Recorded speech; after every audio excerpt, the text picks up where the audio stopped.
Yeah. Hey, I'm back in my bag, I know they missing me. Ay. You know I go hard until they finish me. Ay. I wake up and grind, they try to limit me.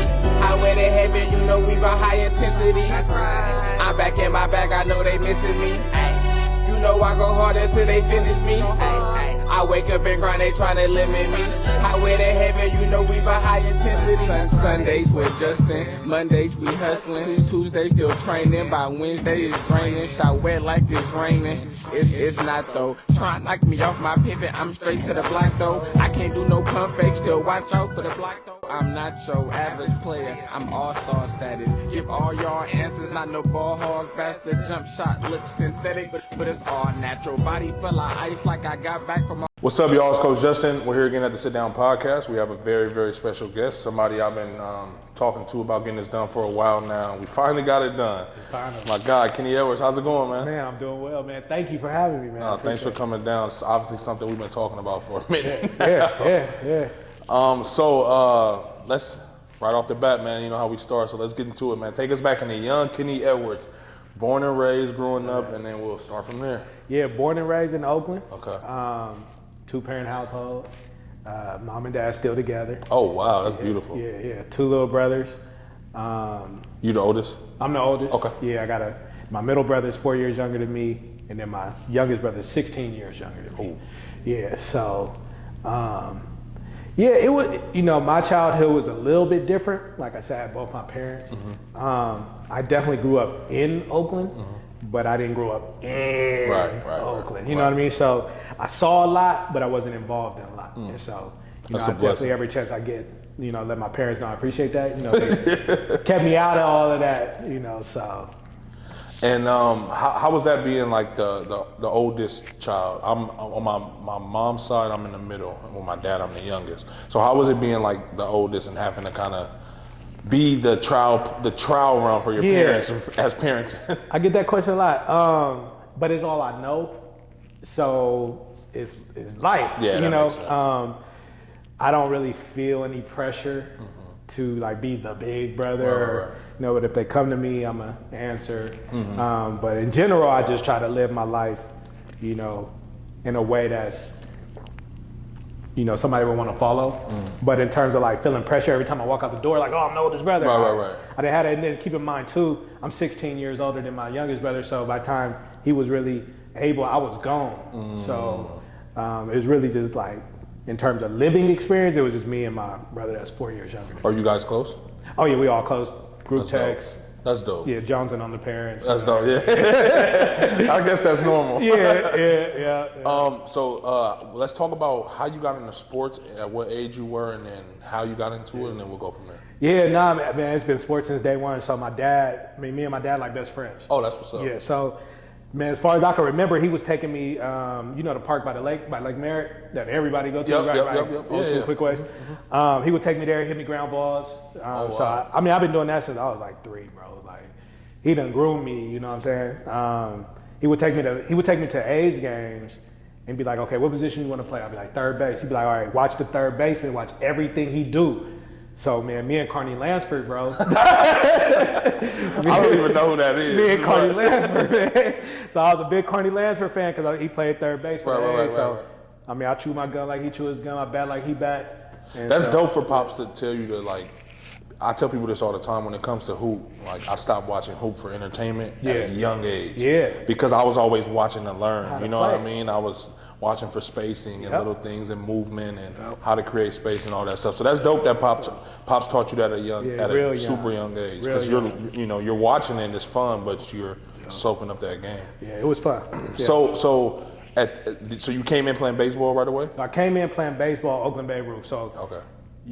I grew up in the mid to late 80s. Okay. I was born in 82. Okay. So that's when Babe Ruth was hot. Like, this was before AAU, before Pop Warner really took off in Oakland.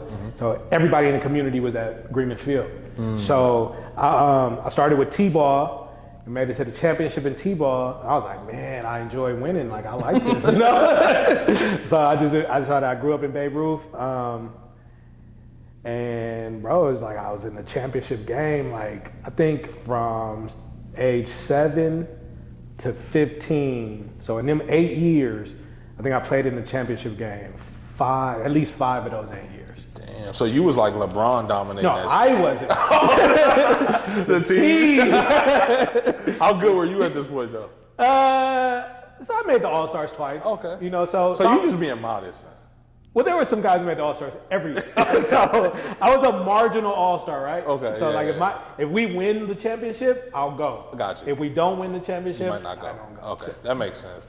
And then, so at what point do you start playing other sports?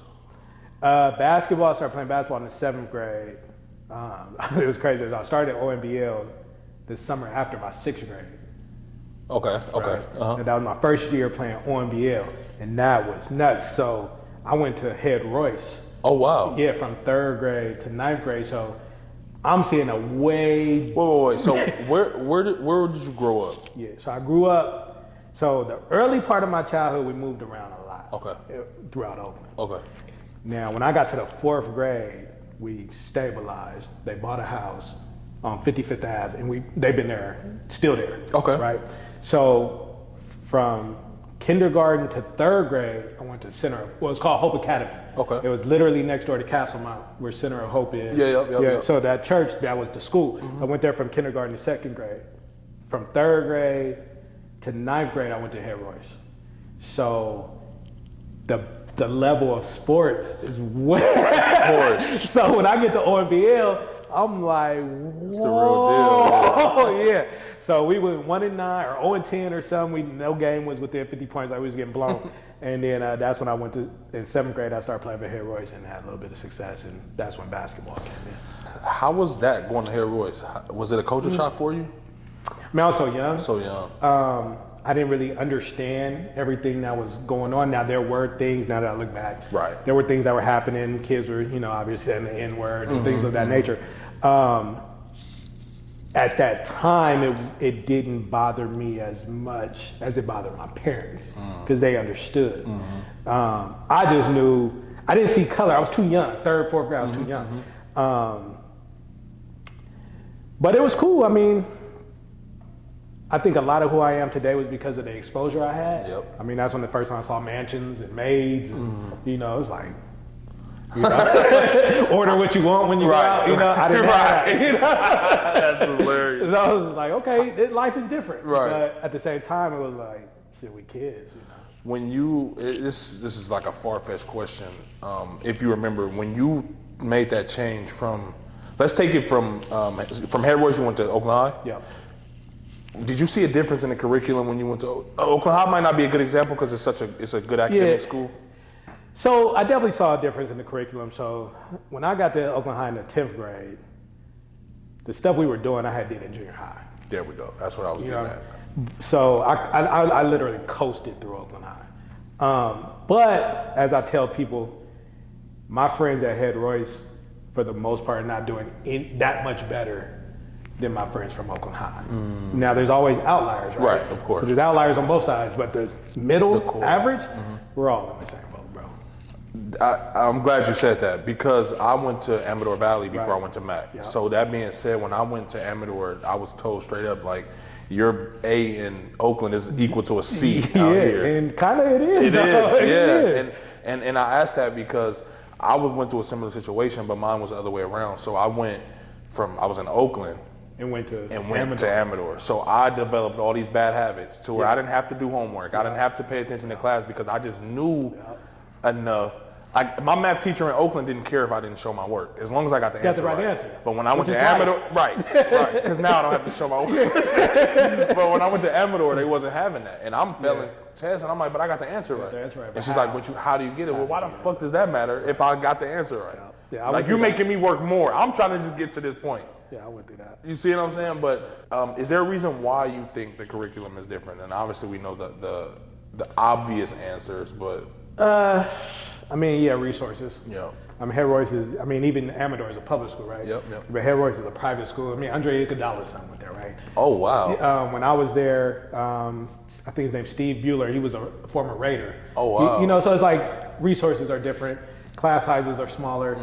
You can get that attention. We read the Bible as a novel, not as a religious book. Really? And that was in the 9th grade. So, oh, wow. Yeah, it was weird. And it was weird for two reasons. One, we're reading as a novel and not a religious book. But two, I grew up in church, so to hear it from a novel, I'm like, no. You're reading it from my lens was weird, and how they were interesting. How they were trying to dissect it. I'm like, no. So it was an experience, bro. It was an experience. It was definitely a duality of acting one way over here, but then again, I'm still at Greenman Field. I'm still over here. It's almost like you got that perfect balance of both to survive. But it was like I got teased at Head Royce for being too black, ghetto, but then I got teased over here for talking for being proper. square. Yeah, I went through that. I'm like talking proper, no, I'm talking English. Right. So yeah, so that was the roughest part. Yeah. Just being okay. That makes sense because you didn't really, maybe, and this just for lack of a better term, you didn't really 100% fit in either group. Right. Damn, that's interesting. And then the worst part was like, I didn't know the street rules all the time. So, for instance, I'll tell people this story too. It's funny when we're talking about when I'm talking to people like, hey, see it from their side, right? Yeah, right. So at Head Royce, if you see something, you tell the teacher. Right. Well, over here, you're a snitch. Right? But when you're young, you don't know until you get popped in the mouth that's, so there were things like that was harder than, some little boy calling me an N-word. Right.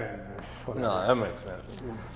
So let's get into basketball and just, around 7th grade you said you started? 7th grade, yeah, that's when I started at Head Royce, yeah. And then how was that? Individually, I was dominant for that league.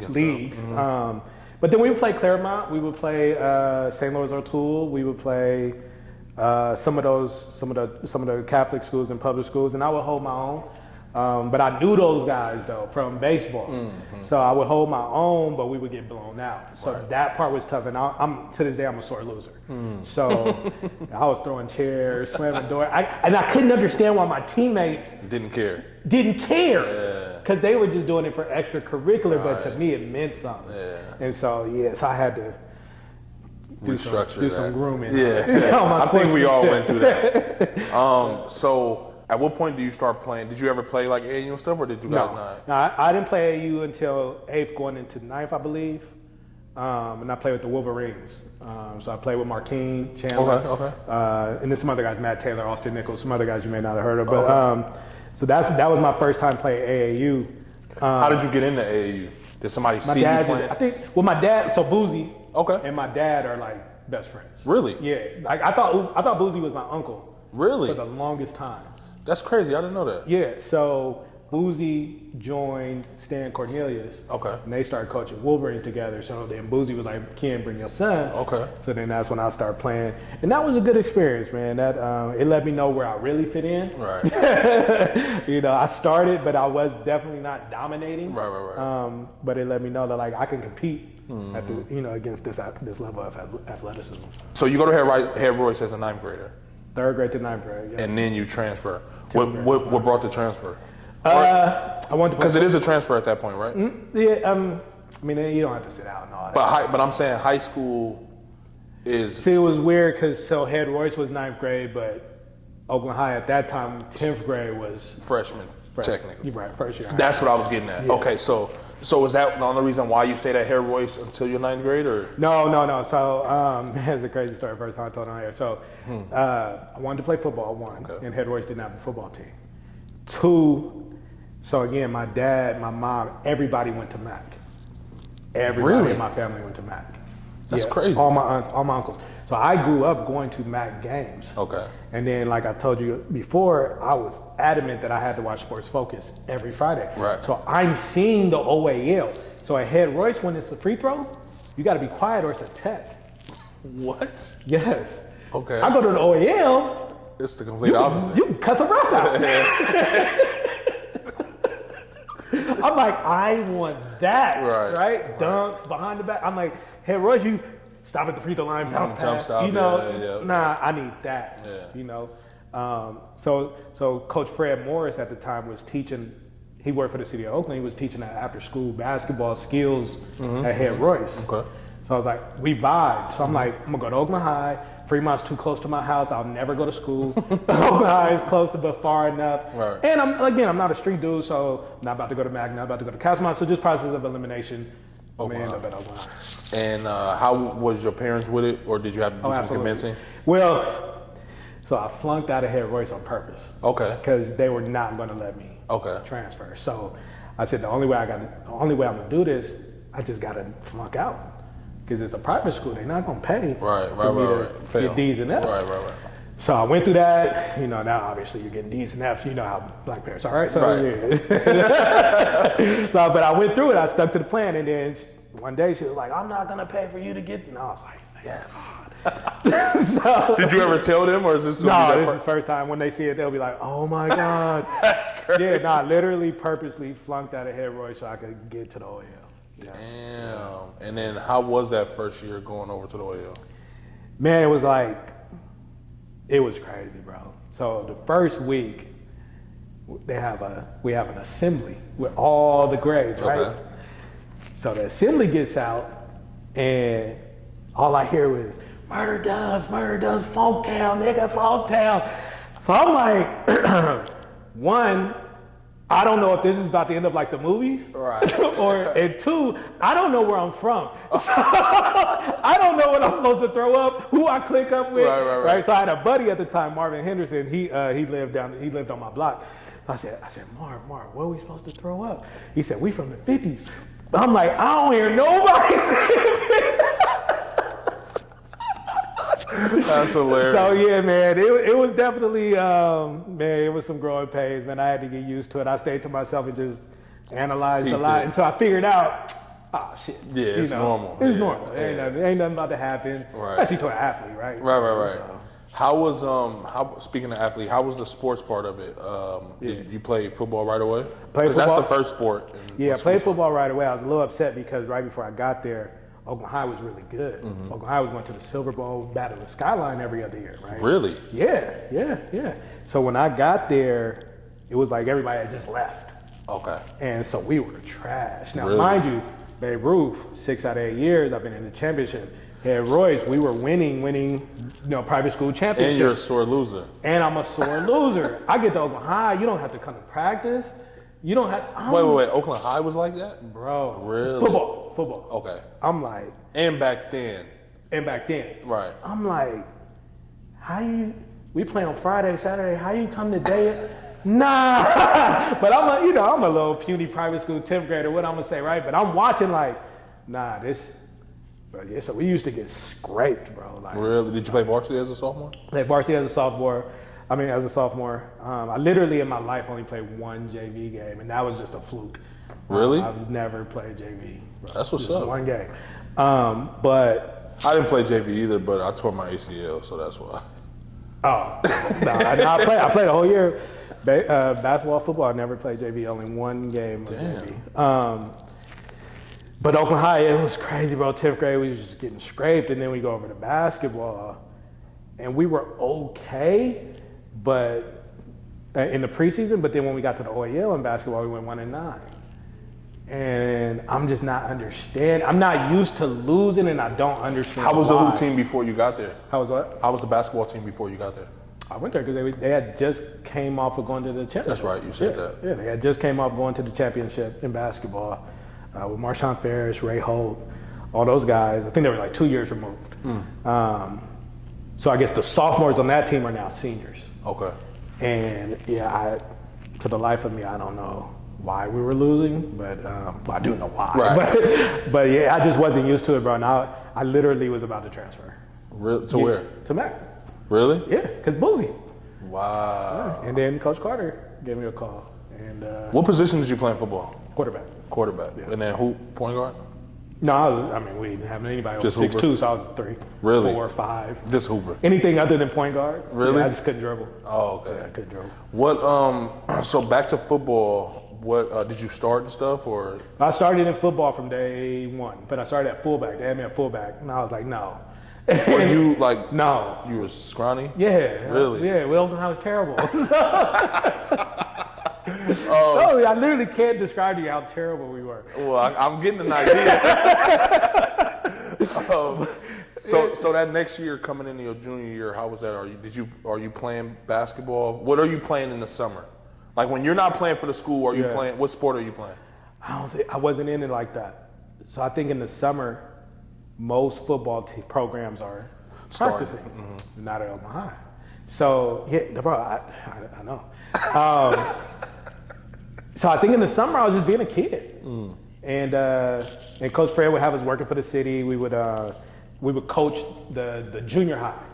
So we would coach like Edna Brewer or things like that. So I think I was just working and coaching, bro. Like the training thing hadn't hit me yet. I didn't know that that's what programs did. Okay, that's what I was just about to ask you. So and then I was like with my dad, like so back then, the pickup games you could find a pickup game anywhere. Everywhere, yeah. Everywhere. So we would go to Alameda Beach. Okay. We would ball there. We ball at Mac. Okay. They would have open gym. The Air Force, the Army base. Bollinger was starting to pop. So it was just like pickup games everywhere. It wasn't like training. Right. So when you go into junior year, are you coming in like? Let's start with football. Did you play baseball at Oakland? I did play baseball. How was that? It was good. We were terrible. It was good. Yeah, we were terrible. And did you end up playing third base in baseball? I did. So from So I didn't play 10th grade. I didn't play baseball 10th grade. Junior year, I played all three sports. Okay. Yeah. But I'm saying Babe Ruth, you played third baseman all the way up? Yeah, third base, right field. Yeah. Okay. And then, so when you get to junior year, football season, when you coming into conditioning and training camp, whatever they fucking call it, what are you thinking? What's going in your head? Are you more of the same? Y'all were weak again? I mean, bro, you play sports, right? Yes. You know when your team. Yeah, you know. yeah, you can tell. Like you look around and you're like, yeah, probably not going to get it done, right? Right. So then it's like, okay, how can I flourish? Right. I did try to transfer, but my mom just wasn't going to let me go to Mac. But is it because of it being Mac? She went to Mac and it was just like, oh, I want more for my son and all that, right? But at the end of the day, I didn't go to Mac, so I don't know. But I would like to think it probably was all the same at the end of the day, right? It's what you put into it is what you get out of it, right? So, but at the time, I really, really, really wanted to play for Boozy. Like, I played for him in AAU, and he's a screamer, but I like playing for screamers. I like you respond to that, coaches, right? Yeah, and I liked his style. Also, Coach Carter was about to get the head coaching job. The football coach. And yeah, I met with him. We had the whole how we can do this legally set up. Right. And me and Dad met with him, and then we went home to get the paper signed and do all the stuff. And Mom was like, "Man, HE double hockey sticks." Really? Yeah. How did you take that? I was devastated. Yeah, because I thought again one of my plans was gonna work. You know, you couldn't plug out of Oklahoma. No, I couldn't plug out. But Marvin was like my guy at that time, Marvin Henderson, and he had just left Oakland High and went to Mac. Their Mac's quarterback had just graduated, and they had the program was building, and you could see the momentum. And Coach Carter was putting everybody in college. Right. So I'm just like, okay, I'm gonna go play for Boozy. I'm gonna go play for Coach Carter. I'm gonna go to college. Right. It's lined up. Simple. It's simple. And I fuck with Mac. Right. You know what I'm saying? I fuck with Mac. So and Mom, you were here. Yeah, you turned out okay. And that's what I'm thinking. I'm thinking legacy. I'm like, bro, like my mom, like we about to orange and black this thing, right? Man, I still think about it, bro. I bleed blue and white. Like I swear I do. But it's a little orange and black. I think about that too if I would have went to Mac off the bat, because I was the same way. Whole family went to Mac, but I start getting in trouble, and when I ended up going out there for a little while, then got hurt, so I stayed longer. But everything happens for a reason. And like you said with Harold Royce's, I needed that. I needed to go out there and see the Amador thing. Yeah, because now I was able to live in any world. Yeah, you know what I mean. I was, like you say, I went through exactly what you went through. I was cool enough to hang with with my boys in the hood, but I was also I can articulate myself well enough to fit in. It wasn't always like that, because when I first went out there, I was wearing Rest in Peace hoodies and all of that, and it was drawing a lot of attention to myself. I dealt with it. I had a guy tell me one time, this is how sorry to interrupt, but this is how off I was about the whole difference in racial and all of that stuff, racism and stuff. I'm sitting in class and a dude looks at me. He's like, "Hey, Justin, I'm like, what's up? He's like, hey, tell your grandfather thanks for this shirt. For the cotton? So I'm like, what? And he's cracking up. And I didn't get it until just what you did. And I said, oh yeah, I got something for you. I got something for you. But then I had a teacher, and that's another crazy story. Have you ever seen the movie American History X? No. You haven't? Have you heard of it? I've heard of it. Okay, so I had a teacher who, he comes up, this is all my freshman year, right? My ACL's torn, can't play basketball. This is what I'm dealing with. So he comes up to me, he's like, I'm sitting in the front of the class, we're in history class, right? He goes, hey, he's talking about people not doing their homework, right? Yeah. He taps me, he goes, hey, don't you think people that don't do their homework should get the curb stomp? You know, the curb stomp is what they used to do to black people in American History X. They will make them bite the curb and stomp on the back of their head and break their jaw and all of that. I don't know if he knew I saw that movie. I don't even know why I saw that movie at such a young age. You know what I think sometimes, bro? And maybe I'm giving them too much credit. Mm-hmm. I think some things just become vernacular and you don't realize what you're saying or where it comes from. So sometimes I try to give them grace and then sometimes they just fucking racist. But and see, I'm glad you even said that, and I love these tangents on the show, but when I realized what you just said, it made me be able to look at it from a different viewpoint and not take everything as so personal. Right. Because sometimes they don't know, and that shit is taught behavior. You know what I mean? And like you say, he's used to making those jokes and it being funny and everybody just laughing it off. Sometimes black people included. Right. But I'm a young black dude from Oakland who ain't never heard no shit like this. I just see this on the movies and I'm not letting taught how to react to racism. Exactly. Which is with force. Exactly. And violence. Well, that was just a quick side note. But that's why earlier when you were talking about your experiences at Hair Royce, I kind of felt you on that. It was crazy, man. And then just even like dating, like me and one other black girl, what about like her? Right. Oh my God. Tell me about it. What do you want me to do, fellas? I'm not going to go into that. Man, for real, man. Oh my God, that is hilarious. But man, so anyway, so how did that junior year football season end up going, man? Well, we went 1-9. Damn. But I did make all city. Okay. So it was like some individual. So did you start quarterback that year or still fullback? No, so fullback I only played like a couple of games. And then you went to quarterback. And in 10th grade, I started quarterback one game before the OAL. So probably about 4 games. Okay. And then 10th grade, I was the starter.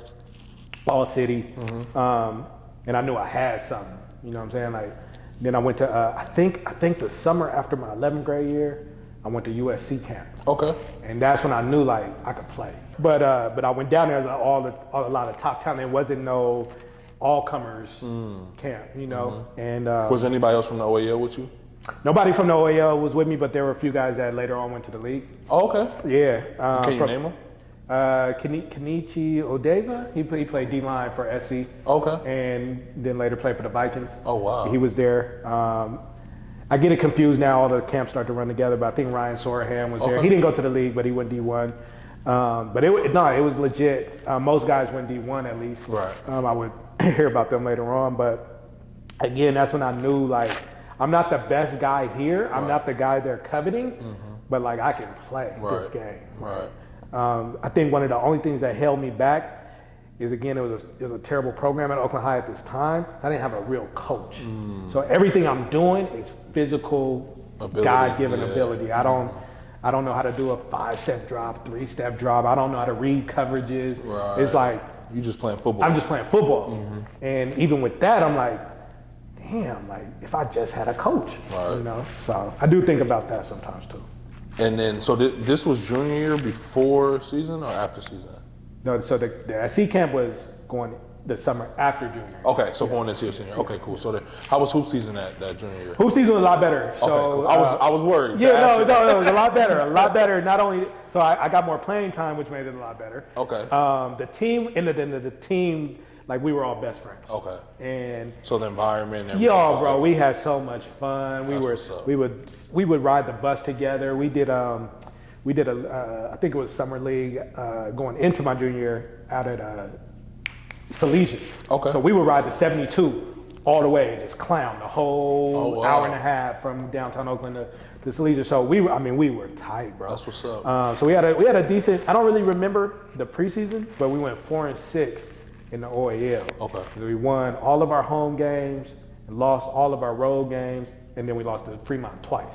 Okay. But that's when it was like, okay, the game started to slow down for me again because I'm coming from Head Royce. It's like walking the ball, literally walking the ball. But, so the OAL was kind of like woo, when I first got there, right, too fast. But 11th grade started to slow down a little bit, and I couldn't do anything offensively, but I could lock a nigga up. Though. Okay. Yeah. That's what's up. And how was baseball? That was your first year playing baseball? Yeah, first time playing baseball in high school. It was cool. I started. Nothing spectacular. I would get a hit here and there, but nothing. So at this point, are you taking football and basketball more serious than baseball? So at this time, I'm looking at college and baseball. In football and basketball. I'm like, one of them got to give me that. When did that switch? In terms of what? Like, so you started off as a baseball guy. Oh, yeah. Oh, as soon as the big diamond. Okay. As soon as the big diamond, they start throwing curveballs and stuff. I was like, nah, I'm not in. Like, they're like, stand in there, don't back out. I'm like, man, that thing is coming right here. I don't know. That's hilarious. I never got the chance to actually play on a baseball team. I never played Babe Ruth or anything. Oh, God. I love playing the sport. I love playing it on video games. I love watching college. I don't really like the majors that much. Yeah. The year I was about to play was when I tore my ACL. My stepdad took me. Amador? Yep. Yeah. I was about to go off for the team. And my stepdad took me, bought all my equipment, and then I ended up tearing my ACL. So the doctor, baseball's fun, bro. The doctor was like, man, you got to pick a sport, because I was playing football, basketball, and baseball at the time. Yeah, baseball's fun. I love playing baseball, man. How about that next summer? So we know the SC camp happened, and then what about football season going into? Yeah, so we got a new coach. Okay. In football. Okay. And he was legit. Okay. Yeah, legit. Okay. So next time you walking into camp feeling a little different. like we could do this. Okay. Yeah, we could do this. Now we getting somewhere. Yeah. No, my senior year, I'm like, I think we might be on to something, right? The linemen could actually block. Okay. And they weren't scary. And we had some skill guys that could really play. Mm-hmm. And then my body started to fill out now. So I'm like 195 solid at this point. Mm-hmm. And the coach, like, we had a staff, not just one coach trying to coach the whole football team. We had a staff, and they all used to play football. That's what's up. So we're going into the season like, good. And we started the season 4-0. Oh wow. 4 straight shutouts. Oh, like shit. nobody scored on us. Damn. 4 games straight. And I'm like, bro, this is what And a senior year. This is what it's supposed to be like, right? And basketball is cool, but there's nothing like campus when the football team is winning, right? It was nice. And then how did the OAL go? Well, the coach got fired. For what? You don't have to say. Crazy stuff. Yeah. Some people just don't see eye to eye on things. Okay. Damn. So he got after 4 games. Really? Yeah, we were 4-0, 4 straight shutouts. He made one mistake. He probably shouldn't have done it. Right. It was probably something he could have gotten a slap on the wrist and like, okay, don't do this again. But they made an example. And he was a boisterous coach, so that didn't help any. That didn't help his cause. So it was a good example. Yeah, it was like, oh, this is what we do to guys who. Mm-hmm. Yeah. But again, I respond to coaches like that. So, bro, we was out there cracking heads. We was scoring touchdowns. We was in the paper. Yeah, bro, it was cool. So, so he leaves. He was the offensive coordinator. Now he leaves, and I'm left to like call the offense. So it was like I was mad he was gone, but I was like, I welcome this challenge and I love it. And this is what I do anyway. Like I draw up plays. So that part was fun. But then when the OAL came, we would lose. So we beat Castlemont. I never in my life lost to Castlemont in football. That was the only game I ever won. I never lost to Castlemont. I'm going to say that again. I never lost to Castlemont in football. But then so in OAL football, you really only got to win 2 OAL games to make it to the playoffs. So 4 teams make it. Okay. So you really only, if you could just win 2 games. Okay. We knew we was going to beat Castlemont. Okay. Right? So you need to get one more. We just need one more. Okay. You're not going to beat Skyline. Okay. Right? What about Mac? So Mac, Fremont Tech, if we could just get one of those, I think we lost those 3 games by maybe a combined 20 points. Really? Yeah, we was right there. So that bugs me a little bit. But yeah, I mean, but the work that went into it, you know, I say it's not about the destination, it's about the journey, right? So the journey I appreciate and I love, but I do wish we could have got one of those games. And then, especially with it happening the way it did, with you guys losing your coach after starting 4-0, so it's always that what if factor. Yeah, because he had us watching film, bro. Like we played some games, we would call the plays before they snapped the ball. That's bro. fire. It was like, bro, they about to run it. You know, like we knew what they were gonna do. So when he left, we didn't have that edge, you know. And so then it was like we were maybe like one step slow. Right. And then you guys were used to being that prepared. Right. So going into games with that preparation as opposed to not having it, it's a little different. Yeah. But tasting that in football is what led us to the championship in basketball. Oh, so you guys made it to the championship in basketball? Yeah, we won it. Your senior year? Yeah. Well, don't say it like that. You've been telling me that y'all ain't been doing too hot. No, we won it. We won really? it. We're 9-1, bro. Really? Yeah. Who else was on? Who's like a notable name? This is what happened, right? So you got to remember, I'm used to winning. Right. I've just had 2 years of not winning. So I'm sitting back after football, didn't even make the playoffs. I'm sitting back after football like, bro, I'm about to graduate. Like, I got to get a trophy, a playoff or something. I can't go back to high school. So I can't get out of here without something, right? So it was me, Dante Campbell, Jermaine Washington, man, I hope I don't miss anybody. Tone Thomas and Alfonso Crosby, we were all seniors. Okay. And then Antonio Williams Parker was a junior, Brian Price, Masi, and then we had this freshman, Ayinde Ubaka. And man, boy, when I first saw him, I was like, oh shit. As a freshman? Oh, bro, he was, as a freshman, bro, it was like, yeah. Really? I hear that a lot about him. You're starting, yeah. And him and Antonio Williams Parker were like the two-man press break. Like you know in OAL in high school, a lot of teams press. You couldn't press us. You couldn't press it. And as soon as we got the ball in the middle, it was over. Yeah. It was over. So Antonio would score all the points. We would help him out and just lock up, play defense. Me and Dante would just take charges. You guys got a new coach this year too, didn't you? Coach Vieira, yeah. This was the first year. So, but I do want to say though, on air, Fred Morris made us. So Fred gave us the toughness. Right. Fred gave us the dive for loose balls, take charges, elbow, like all the dirt. Because again, I never slam dunked in a game, so I don't have the athleticism. But I'm gonna beat you from here, and I'm gonna beat you down here. So I mean, I'm pinching guys.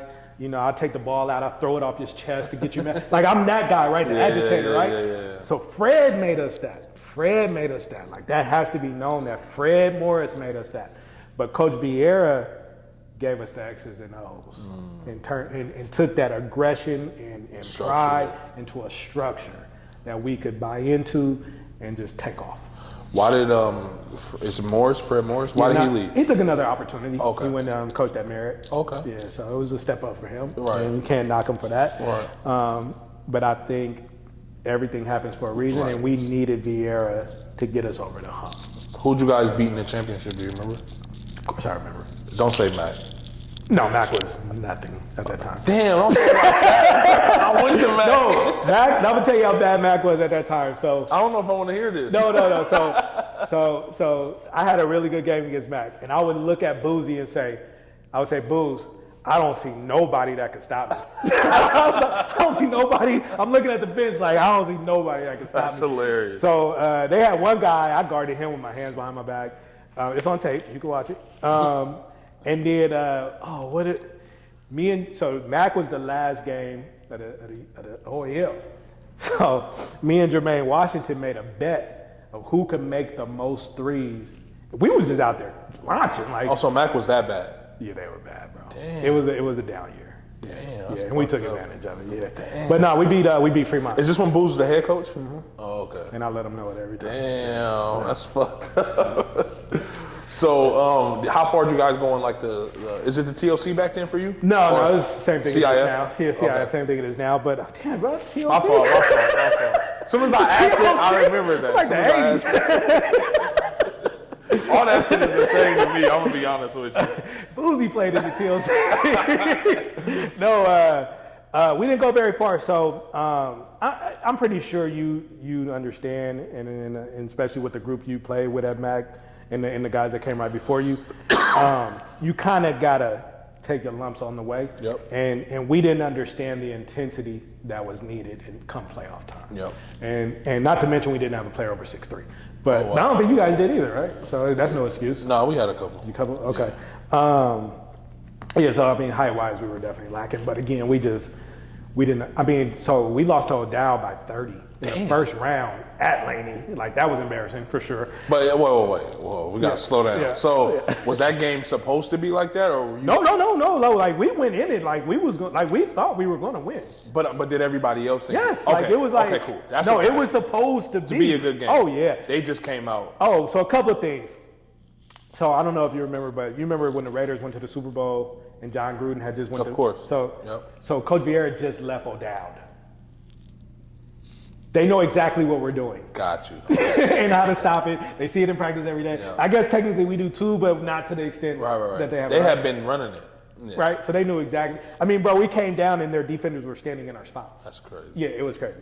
I remember being down. I do remember this vividly. We were down 12 at halftime, and I remember sitting in the locker room thinking to myself, I've never been this exhausted to be down by 12.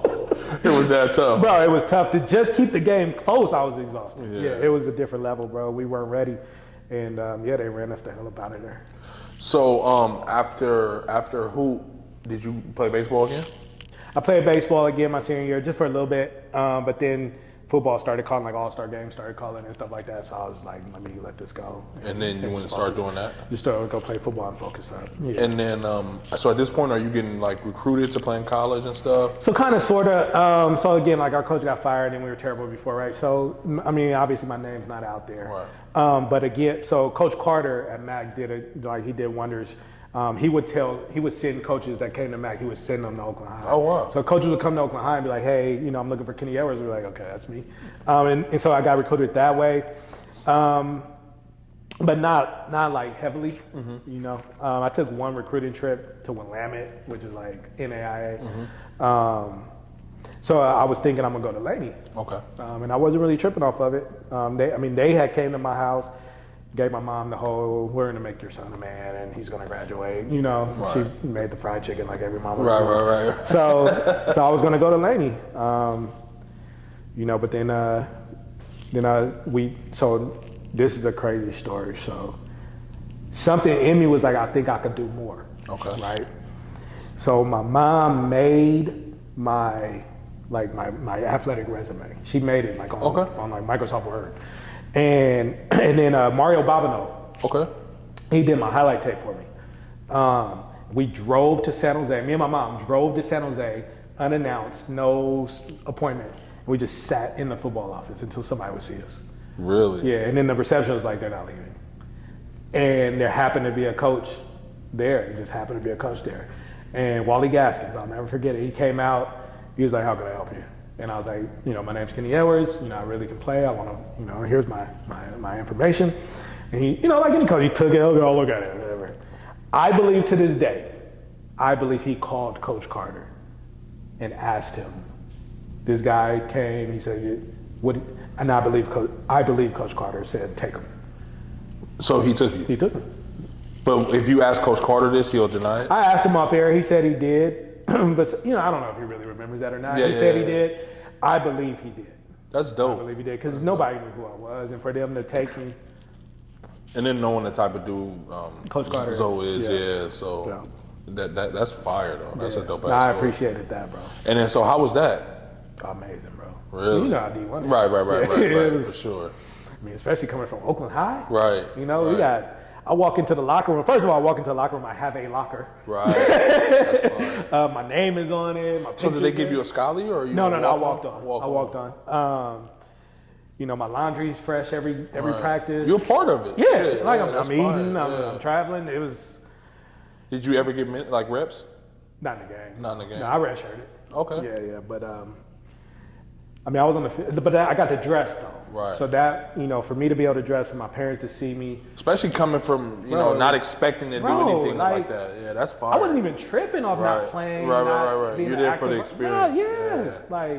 And that's something that not everybody gets to experience. Bro, so that's fire. And then I realized very quickly when I got there, I'm not going to the NFL. Nor do I want to. I don't want to be in the gym 24 hours a day. I don't want to take steroids and work out like that. So I literally enjoyed the experience.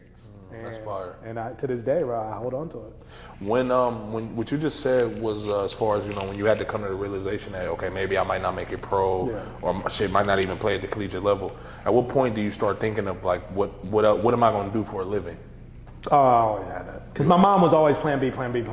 So I was like, I don't know if she was just being a good parent and instilling plan B, or if she knew like, bro, you're not going to. Right. I don't know, but from day one, like broadcasting was my thing, right? Like when I was a kid, I would take the Fisher-Price like recording toy, and I would broadcast games like in the living room, like with the sound down, and I would be the broadcaster. Bro, I knew from day one I wanted to be a broadcaster, bro. So were you like taking time to like research and like find out stuff about players and shit? When I was a kid, yeah. I mean, I watched ESPN all day long, and then back then.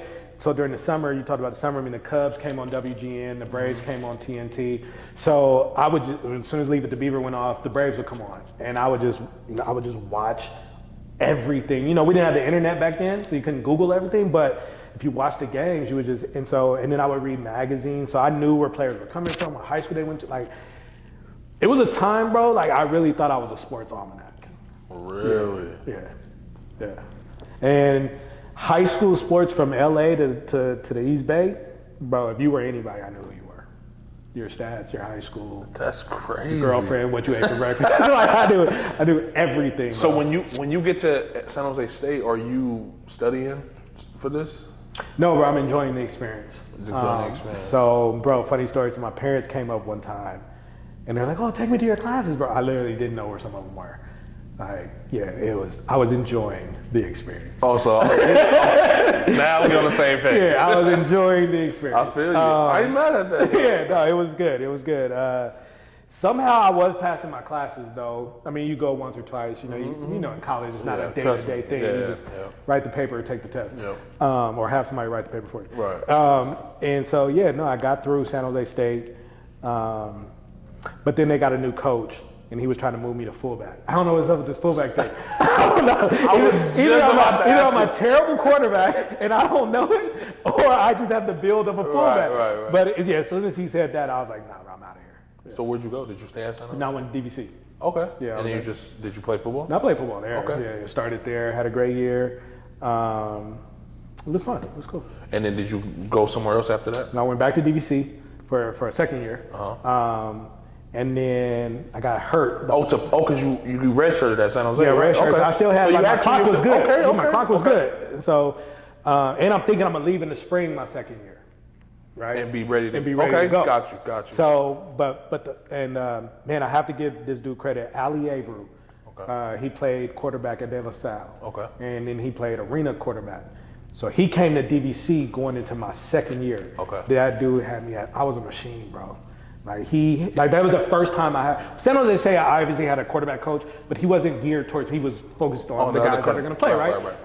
This was the first time I had a quarterback coach focused on me, teaching me how to play not football, but the position of quarterback.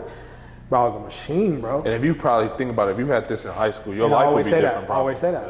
And I might think of football differently because, again, when I got to DVC, I wasn't trying to really go pro. I just wanted to get to college, get my degree, and then live life, right? But this dude had me really thinking, like, I might be able to do this. Like, Ali Abreu, bro, he had me right. But that was also the first summer I started taking supplements. And even like lightweight started thinking about taking steroids. I never did it, but I got hurt for the first time. I never got hurt ever. This is the first time I got hurt. The first game of the season, broke my wrist, and it never healed correctly. So I never got back on the field. Really? Yeah, but I did get a scholarship to play D2 without ever getting back on. Really? Yeah. So where'd you go? Lincoln University in Missouri. Oh wow. Yeah. So is that where you graduated from? Mm-hmm. Okay. Yeah. So how was the your first year at DVC? How well did you guys do as a team? We went 4-6. We were good. We lost a lot of close games. But again, that was one of those teams where it's like everybody was best friends. Okay. I think I got a business investment group with 4 of my other teammates from DVC that we just made our first investment earlier this year. So congratulations. Yeah, thank you. So yeah, like this, bro. Like that's fire. Road trips. It was like DVC. I wish was a 4-year. And then what about the second year? It's pretty much the same thing. Yeah, I got hurt the first game. I tried to stick around and be a leader and all that, but it's, you know, when you hurt, you're not on the team, especially at the junior college level. Yeah, it's like they're not talking to you no more. Right. I'm like, damn. So then I ended up transferring to Laney because it was closer to my house and all that. But I never played for Laney. I ended up getting the scholarship to Lincoln. I was like, 1 in the hand is better than 2 in the bush at this point. Right. Yeah. So you played football at Lincoln? So no, I never. I did. So I got to Lincoln in January. Okay. I'm doing spring ball. I come home for the summer, and I'm on my way back to Lincoln at the end of the summer to start practice. And I get a call, and they say, "You're ineligible." Now, bro, I had hemorrhoids. Right. I mean, I ain't never had no problem with grades. So I'm like, and I just checked my grades. Right. I have a 3.0. I'm like ineligible. How I'm ineligible? I got 3.0. You failed English. You don't have enough transferable. Yeah, I didn't know about core all classes. That. And I'm thinking I just need a 3.0. Right. So I'm thinking when I check it, I'm good.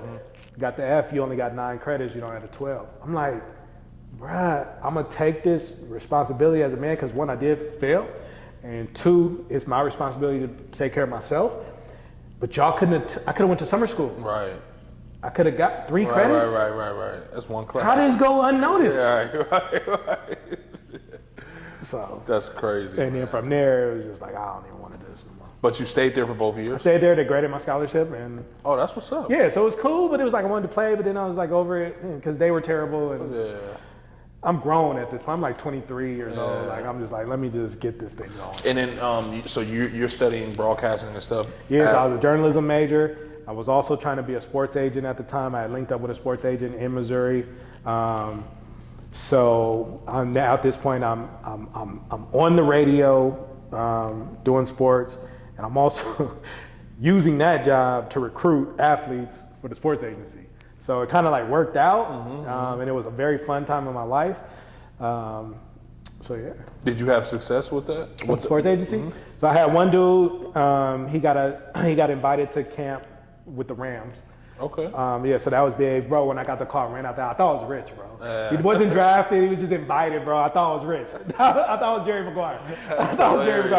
And I represented a couple of other guys from Oakland. You know, things didn't work out the way we all wanted them to, but it was fun. I met a lot of good friends, and learned a lot about the business, bro. It was fun. It's something I could have done in my 20s, but it's not something I can do now. And I applaud any agent that does it. Right. Yeah, I applaud them because I always wondered, like, I never thought about getting into it, but I always wonder, like, how that profession worked. You know what I mean? Look, man, I'm not a babysitter. Right. So it's like it's something I can do in my 20s. Right. Because we're probably all doing the same thing.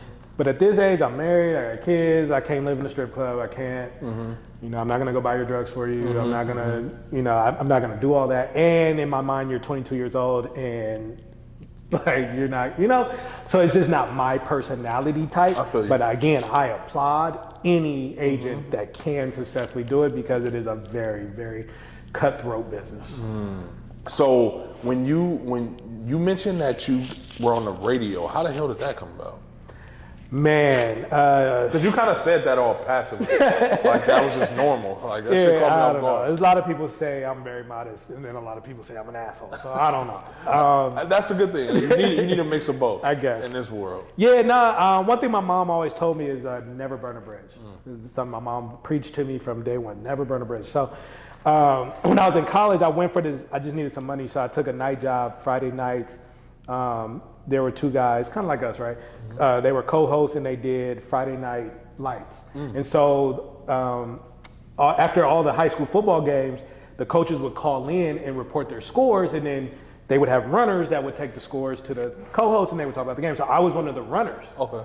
Now, I, again, don't burn any bridges, do everything the same way, right? I was super professional, whatever. So they saw that, and they were like, hey, they're looking for somebody Monday through Friday to do traffic. And when I say traffic, I'm not talking about like traffic jam. Right. They're talking about like make sure the commercials are booked correctly, right? And I have no idea, so I'm screwing up. I took the job though, I'm screwing up, but I'm like, I just need to stay in the building, right?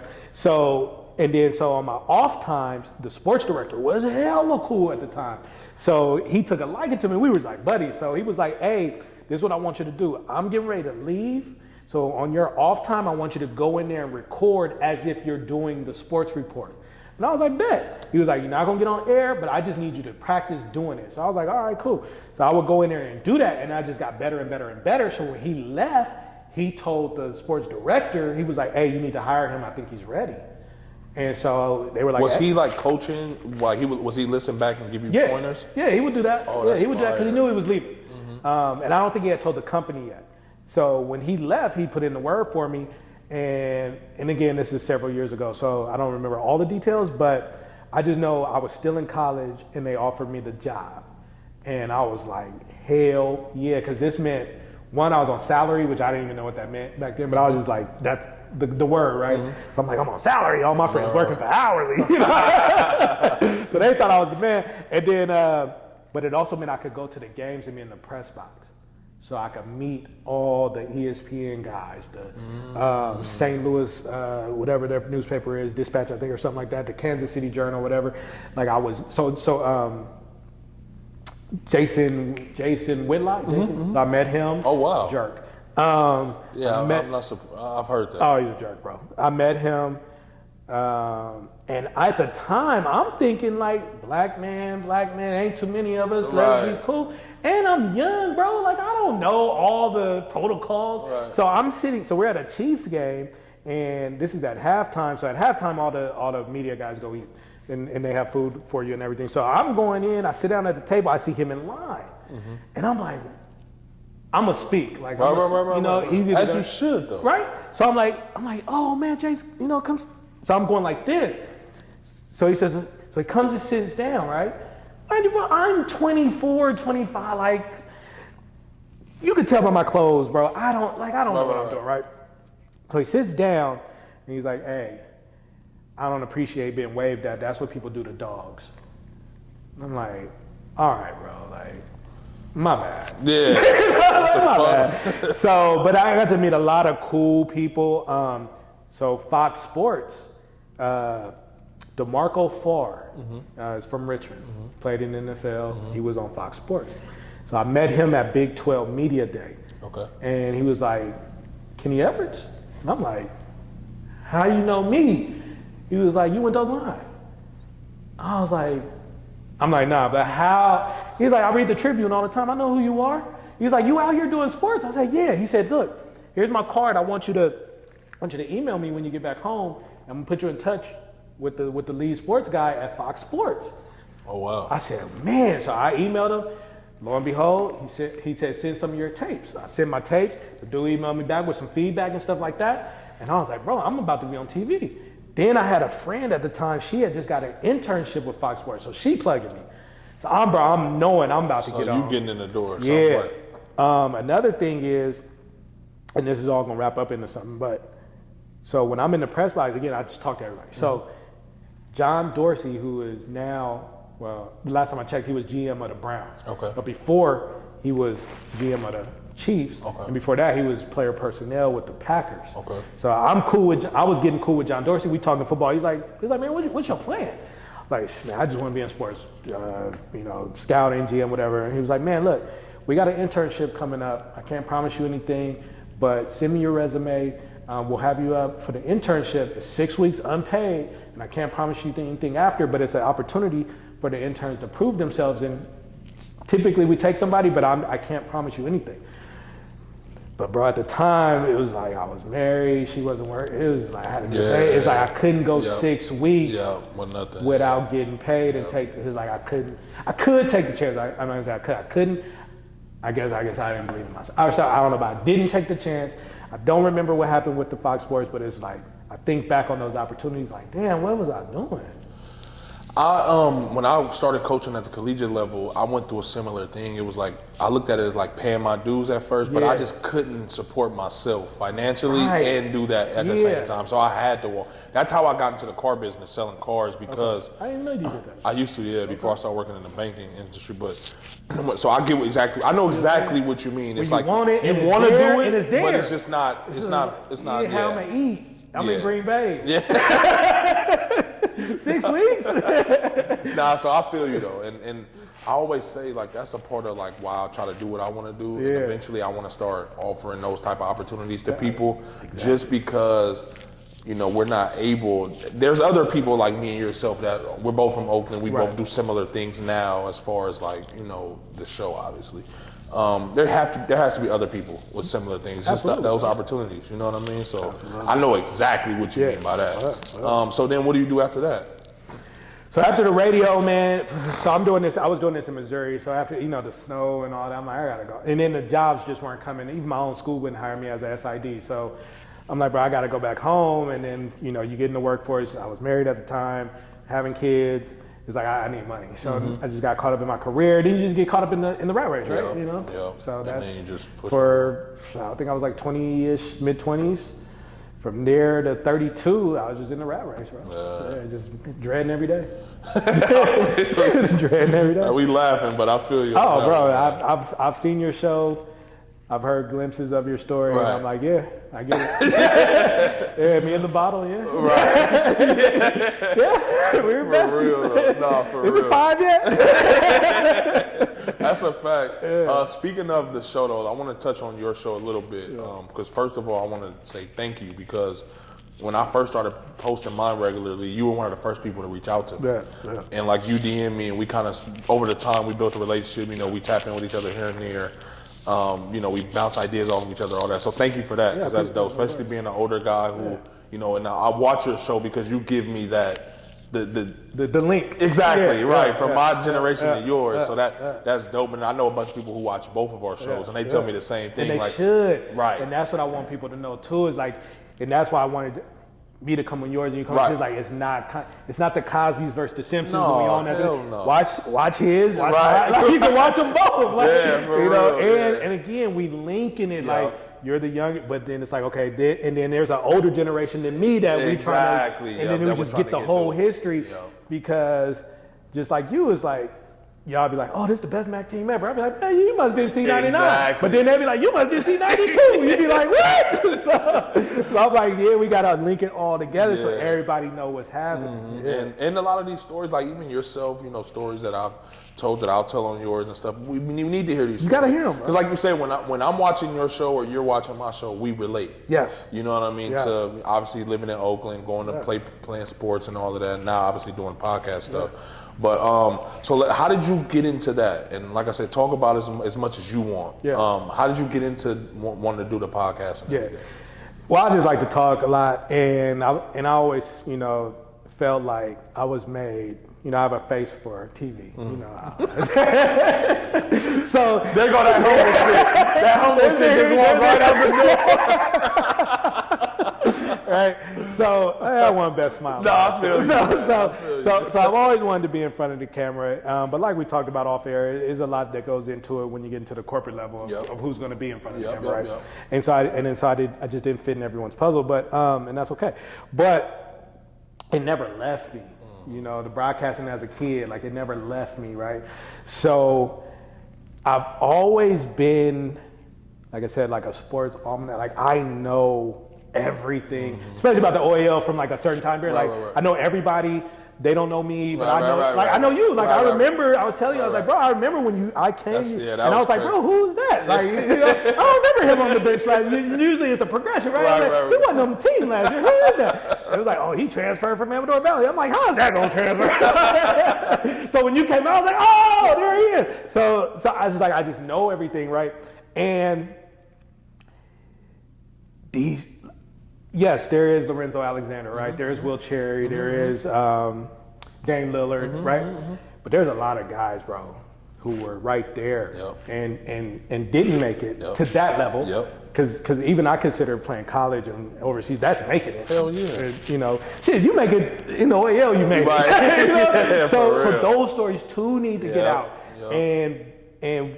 But if we don't do it, what vehicle do they have, right? And so, you know, that was the thing. And then, like I said, I got caught up in the rat race and I started a business. And then, you know, so then it was just like I never had the time. But then COVID, you know, I lost a lot of clients. And so COVID kind of slowed me down and gave me time in my professional life, right? To where it was like, what you gonna do, bro? And my wife, you know, thank God to her, you know, when I was in my pity party, she would be like, no, like everything happens for a reason. This might be a time where you could finally do something you want to do. So what is that you want to do? If money wasn't an object, what would you be doing for free? Right. I said I'd be talking about sports and probably OAL sports.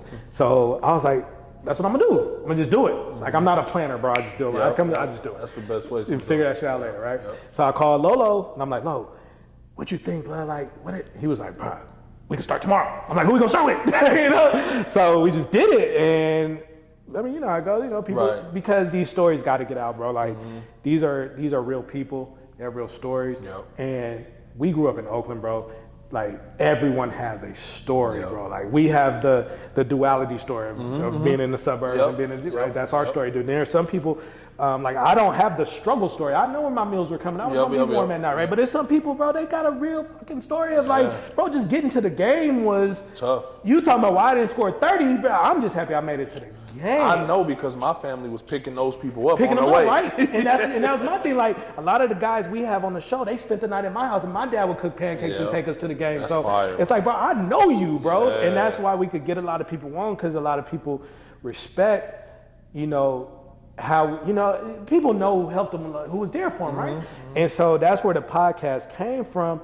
I just wish we could do it more often. You know, right now we're like once a week. And, you know, we get people, I want to be on the show, I want to be on the show. Like, bro, we only did 30 episodes, bro. Right. You know, but man, people got to get their stories out. You know, we're going to definitely get you on because there are parts of your story I want to go deeper. Yeah, I'm already knowing. You know, and there's parts of the story that's like, bro, I know. You know, but that's the main thing, man. It's love. And that's the thing I like about your show and I like about our show is we gear towards positivity. Yep.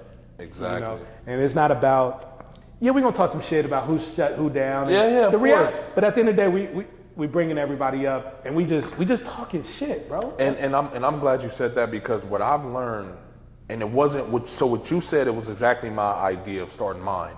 But what I've learned and what kind of took over was I like to see the reaction people get when I ask them to be on the show. Yes. The gratitude. Yeah. Because the world is so fucked up right now. Yes, bro. We've all been through so much. A lot of, like you said, there's plenty of us who didn't make it to the pro level. NBA, So for us, me, myself, and you, and exactly. And for you to want to hear those, like we don't. I didn't realize until somebody said it. Like, damn, me? Like for real, man? I appreciate it. I'm like, well, yeah, you. Like I look at you like this, but when they're walking in it, they don't realize how we revere them. You see what I'm saying? So I think that's what's dope as well. And then even myself, like for my podcast, like I talk about your podcast all the time, and there's a lot of people that we've had, you know, guests in common, and that's even dope because sometimes I'll watch yours and then I'll know, okay, so I know that, but then I want to know more. I want to know this, and we both have our own interview style, and that's what makes it dope. You see what I'm saying? And there's that, and I've had so many people start podcasts since we started. Oh my God, tell me about it. And I'm like, good, go for it, bro. Because it's not competition. Exactly. First of all, you don't even got to talk about what we talk about. Right. But just if that's your outlet, because I think a lot of it too, bro, especially being us black males and growing up in Oakland too, bro, it's so much pent up inside of us that sometimes this is therapy for us, you know? And we just need to get some shit out. 100%. And this is the way to do it, and if we're the catalyst for that, you know, so be it. And I tell people, because people would be like, man, I hope you don't think I'm biting off of you. Bro, I'm not the first podcaster. Exactly. You know, I got this from, honestly, I got this from Steven Jackson and that bar. You know, the start bench cut we do came from Knucklehead. Right, you know, right, where you think I got it from? So and it's all about inspiring each other. It's about an inspiration, bro. And that's, not to cut you off, but that's another thing you said that I like is building it off integrity. You know what I mean? I never want people to think like, I'm trying to put you in a bad position to get some dirt. And that's another reson why I don't like to do research. And because I don't want to know. I want you to be in control. I want you to drive this ship and just let me take the ride with you. And that's how I try to base it. Just like we just chopping it up. Tell your story, and if something intrigues me, I'm gonna ask you more. Nah, bro. And obviously off air, you know, beefs and stories come out. Exactly. But we're not about to address that on it. It's not the forum for that. That's not the forum for that. So that's a fact. There's a lot of stuff I know that I'll never say on camera. Facts. It's definitely interesting. Right. And it kind of helps guide the conversation. But this is not the beef session, right? This is not for that, man. But I appreciate it, bro. Man, this was dope. This was dope. I definitely, like I said, I told you whenever you're ready for me, I'm gonna do yours. I told you that in the beginning, just like you told me as well. Also, man, keep doing what you're doing, man. I love that shit. I love watching it. I love. Like, there's people who I've never even heard of that I see on your show. There's people who I recognize. There's people whose story I do know. So it's giving me probably same for me for you. There's probably some people you recognize, some people you don't, and then some people I didn't know. Like, there's some people I watch. I'm like, damn, what was that? Yeah. Now watch, I'm like, damn, you did that. That's the dope part about it. All that boys, that's fire though, man. So keep continuing that, man. Like I said, with any way I can help, man. I'm always be. You know, a resource, an advocate, whether it's getting in touch with the people of my generation or whatever. Because I want you to start doing that. I want you to start talking to the people. Man, we need Will Cherry, man. Yeah, I'll talk to him. We need Will Cherry. Sure. I just don't have a connection to him. You know, Will. Yeah. We would love to have you on. I'll text him tonight, man. He'll do it. But even some of the other ones like Mook. Yep. I would love to get Mook on. Yeah. Dame. Yep. Dame is somebody I've been. You know, I've always been intrigued by Dame. I mean, obviously his level of athleticism. You know, where the fuck did that come from? you know? Man. But then there are some other guys because those are the names, right? But then it's like, you know, I gotta get you on to hear like what was it like to drive that ship after they already won it? Right. Yeah. You know, and then Vinny McGee, what was it like for you to leave? And then you know, I need to hear, you know, so it's like those different perspectives. My youngest brother is like Tutu's biggest fan. Oh, really? Yeah, he loves Tutu. Oh, that's what's up. Because my little brother went to Skyline. Okay. He has a Tutu jersey and everything. So, that's fire. What's your little brother's name? Marcus. No, my youngest brother is Brian Edwards. I think he just reposted something of yours. Brian Edwards. I feel like I know that. I know. Probably do. He knows you. Okay. Yeah. And then I'm just caught off guard, but there's probably names if I got to. Yeah, for sure. Yeah, and like I said, we'll set it up. Yeah, man. It's like guys that are just like, bro, like not only do I want to hear your story, but then there are older guys that like I fan out. Yeah. You know, like, this is my time to like kind of fan out. Right, you know, right, for sure. You know, like they're probably like appreciative of being on the show, but like I'm like. Yeah. I got, you know, one of the best ones I did, we can get out of here, I know we're going long, but one of the best ones I ever did was, not the best content-wise, but just for me was Anthony Limbrick, bro. Like Anthony Limbrick was Superman to me. You really? know? Oh, bro, like when I was like scared to ask him to come on, because you just don't know, and then you don't want to be let down. I went through that. You know, and then you don't know what they're going to be like on camera. I go through all of that shit. You know, so when he came on and gave an outstanding interview, I was like, wow. I pressed the stop button. I was like, bro, I just interviewed. That's fire. Tuba. That's fire. I was like, wow. That's dope. Mikey Denard, he won't come on, but I would love to interview him. Just some of those other, Ray Young. Ray Young, I would love to get Ray Young on. Eddie House, you know, those are some of the guys like, bro, like. I would love to get Eddie House too, yo. Oh, Eddie House, bro. I used to wear a number 22 practice jersey under my him and you know my favorite player of all time. I'm gonna get him on the show, Sin-Q Carey. I don't know who that is. He's older. He went to St. Francis though. Okay. But 98 Fremont. I believe, my opinion, right? I believe that 98 Fremont was the best Fremont team of that era. Okay. I thought you was about to say the best OAL team ever. No, well, we was about to be here another hour. This is hard to argue with undefeated, right? And state champions. It's hard to argue. And it's MAC. And it's MAC. So it's really hard to argue that. But in that Fremont era, I believe 98 Fremont was the best. This is my opinion. I watched St. Carey drop a smooth 41. He went to Fremont? No, against Fremont. Against Fremont. He went to St. Francis. He went to St. Francis and dropped us at the MLK Classic. Sheesh. Dropped 40. Where was it at back then? St. Mary's. Okay. College. In Moraga. Yeah. 41 of the smoothest, like no, it was just like, really? This is my spot. Damn. Yeah. So St. Carey is my favorite player of all time. I don't care what level. Who's your favorite? St. Carey. You know who mine is in the OAL? Who? My favorite all-around player? Ike Counts. See, I've heard about Ike and obviously the dunk on Leon. Yeah. I was at that game. I've never seen as a Ike little ass play. kid. Really? And I wouldn't know Ike if I saw him. Like I don't know who Ike, but I've heard a lot about him. Oh. Look, this is how crazy. Before I let you go, this is how crazy we can go until you're done. This is how much of a fan I am of Ike. So in the alumni game, right? I'm at MAC playing. Yeah. So I'm being. You're the alumni. No, I'm at MAC. He's older than you. Okay. He's the alumni. Yeah. So I used to be the ball boy for MAC, everything, because my uncle coached there. My whole family went to MAC just like yours. So I've been knowing Ike, you know. So now I'm a senior. We're playing against, you know, him. Kellogg is playing. Yeah. Who else? It's like some hoopers. So obviously we MAC, so we beat them. But Kellogg is playing. Ike catches the ball in the fucking corner, right? I'm guarding him, and he hits me with a double hezzy. So he like fakes like he's gonna jab this way, fakes this way, and then goes this way, right? Without traveling.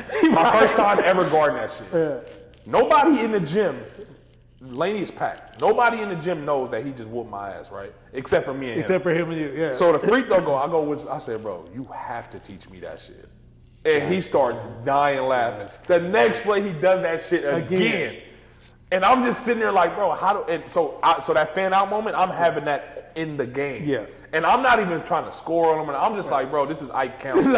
And he probably don't even realize, like, this dude is literally like a fan of me, and I am. Everybody know that. Like, Ike was my favorite all around. And so he's your favorite MAC player? No, my favorite all around OAL basketball player ever. That's favorite. Because my game was simple. I was one two dribble pull up. I try to save my energy. Gotcha. So I could always shoot real well. So I'm not gonna try to cross you. Yeah. I'm gonna just create enough space to get my jumper off and go back play defense. Your game reminded me of the guy that played with Marcus Lee at Deer Valley.